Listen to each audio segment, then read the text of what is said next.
It's a short one, which I wanted to do dedicatedly for the word anxiety.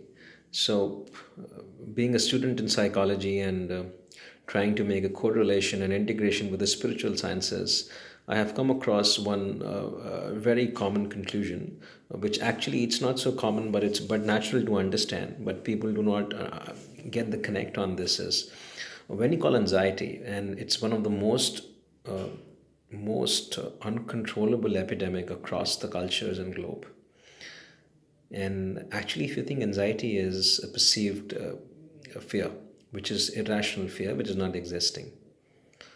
And if you ask me from a spiritual perspective, anxiety is the is the worst form of imagination. So if you can use the imagination to the most worst form, the most misused form of imagination is anxiety. And the most optimal use form of imagination is creativity and higher vision and understanding the correlation. So if you ask me in one line answer, misuse of imagination is anxiety. Because something has not happened and you think it's happened and you are always stressed about the future or regretting the past.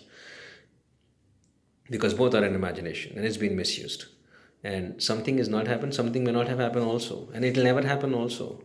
But you're still bogged up, stressed up, and getting possessive about things, and always have a question these things may come to you or not. So, this is the worst form of imagination, which turns to be an anxiety. And the most optimal use that you could do, which imagination is a very strong power, by the way.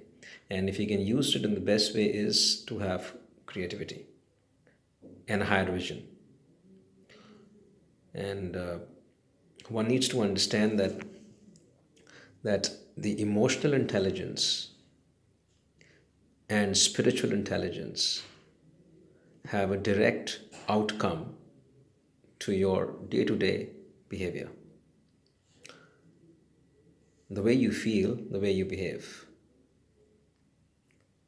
So the SQ, which is a hot debate these days, which I also use this tripod model in my behavioral science training interventions in my work, is the SQ, which is the spiritual quotient, EQ, which is the emotional quotient.